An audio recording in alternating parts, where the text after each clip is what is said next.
Itangazo ryihutirwa rireba abanyarwanda mwese mutuye mu gihugu cy'u Rwanda. Iri tangazo mwese rirabareba nk'abanyarwanda. Iri tangazo ni irya polisi ikorera mu mujyi wa Kigali mu turere dutatu tugize umujyi wa Kigali, Nyarugenge, Gasabo ndetse na Kicukiro. Bivuze ngo polisi yagaragaje urutonde rw'abantu batwaye ibinyabiziga banyweye ibisindisha, ndetse yongera ifata n'abandi bantu bacuruza ibiyobyabwenge aribyo bita urumogi bagera muri 45. Nanone polisi yongera ifata abantu bacuruje kanyanga cyangwa batwaye kanyanga bagera kuri 78. Abo bose turaza kubagarukaho bafatiwe he, ese bafashwe gutya. Gusa bagaragaje yuko kugira ngo bafatwe na makuru abaturage baba batanze ndetse n'inzego z'ibanze. Turaza kugaruka rero ku itangazo rya NESA, ikaba izasohora amanota y'abanyeshuri ku itariki 19. Ibi nabyo turaza kubigarukaho. Ese abaje mu cyiciro cya mbere bizagenda bite? Ese abazahabwa boruse bizagenda bite? Ese mw'iki gihe baracyaguhitiramo segisiyo nka mbere cyangwa uhitamo segisiyo ushaka kwiga? Ndaza kubigarukaho nabyo. Nimba ari bwo bwa mbere ugeze kono muyoboro wa Kidasamura TV Rwanda, kora subscribe, ufungure inzogera, nge mugiye kubana nitwa Kidasamura, urw'umurogo tubakora rugakonko.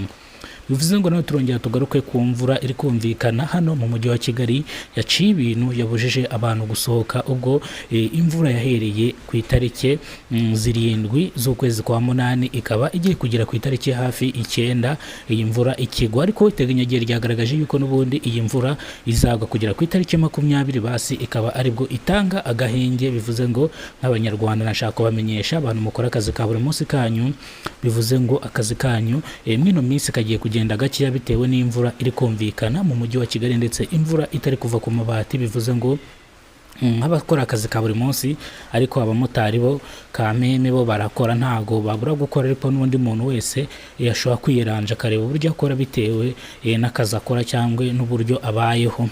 Bivuze ngo rero iyi mvura iri kumvikana mu mujyi wa Kigali, turaza kugaruka. Ese iteganyagihe ryabivuzeho iki? Ese ryatanze iminsi ngahe ino mvura iri kugwa? Abantu mutazi iteganyagihe, iteganyagihe rero ni ikigo gishinzwe ibijyanye n'isanzure mu kirere. Se imvura bimeze bite? Ese izagwa ryari? Ese izuba rizaza ryari? Nzafata umwanya nabyo mbibasobanurire. Ubwo rero reka tugaruke ku itangazo rya polisi ikorera mu mujyi wa Kigali. Ikintu cya mbere polisi ikora mu mujyi wa Kigali yabanje kubwira abakoresha umuhanda batwara ibintu n'abantu, baba abanyonzi, baba abamotari, baba abashoferi b'amakamyo, abashoferi b'amamodoka matonya, yabashije kubanza kubabwira ngo nimugereyo amahoro nk'uko bisanzwe. Bivuze ngo rero yatangiye cya gikorwa cyo kujya ipima abanyonzi. Abanyonzi nimba mubazi batwara abantu n'ibintu. Aba banyonzi rero polisi yagaragaje ko impanuka nyinshi zikunze kubera mu mujyi wa Kigali ziterwa n'abanyonzi ndetse n'abamotari. Bivuze ngo yafashe umwanzuro kuzajya ipima abanyonzi. Yagufata cyangwa uri umunyonzi waba wanyweye ibisindisha, bakagufunga, bakaguca n'amande, n'igare ryawe bakarifunga. Utabashe gutanga ano mpande, hari ibindi bihano biguteganyije cyangwa hari ibindi bihano bihari kugira ngo bikugonge.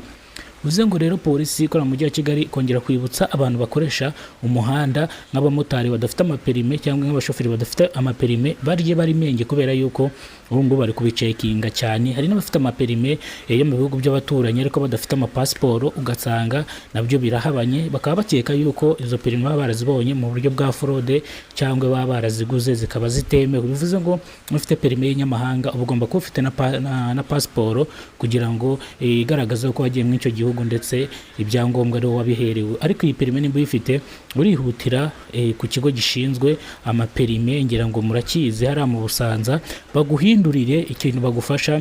Barakohereza ukongera ukajya kwiga imodoka, gusa baguhereza ibizamini nta kindi kugira ngo babashe kuguhereza iperime y'inyarwanda. Iyo uri umunyarwanda, ariko iyo uri umunyamahanga afazari nta kibazo, uragomeza ukayikoresha kubera yuko ubu uzataha iwanyu. Niba ufite ubwene gihugu nta kibazo, wakomeza ukayikoresha. Bivuze ngo rero tugiye kugaruka ku bijyanye na wasake yagaragaje yuko yigize guhura n'imbogamizi, amazi mu mujyi wa Kigali arabura. Ariko ibyo ndaza kubigarukaho, reka two kubitindaho. Murakoze cyane, Imana ibarinde kandi ibahereze umugisha. Jye mwarimo mubana mwana makuru, nitwa Kidasamura, urw'umurogo tubakora rugakonkoma. Ariko mbere yuko ndangiza ano makuru, umuvugizi wa RIB mu gihugu cy'u Rwanda Murangire Thierry yatangaje yuko umuntu wese uzakora icyaha ndetse n'igisa nacyo wese amategeko arahari kugira ngo amuhane. Ibyo bintu impamvu yabivuze ni iyihe? Ese kuki ibyo bintu yabivuze? Impamvu yabivuze, hari mu karere ka Rwamagana abagabo batatu bigize kujya muri depo aho depo y'inzoga nyine ya Bralirwa bica abari barimo bahereye ku muzamu ndetse n'abakozi babiri ba kampanyi bari basigaye muri Bralirwa nabo baricwa, ariko abo bagabo barafashwe bakaba barashyikirijwe ubutabera kugira ngo bakurikiraneho ibyaha bashinjwa byo kwica, no kuvuga ngo bahereye ku muzamu bica n'abandi bari basigayemo mu imbere, gusa barafashwe batawe muri yombi. Murakoze cyane, Imana ibarinde ibahereze umugisha.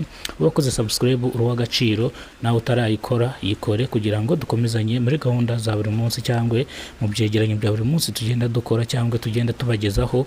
Njye mwari muri kumwe nitwa Kidasamura, urwego tubakorera rugakoma ikiganiro nakagaruka. Mwarakoze kudushyigikira, turabashimira ibyo tugezeho. Nimwe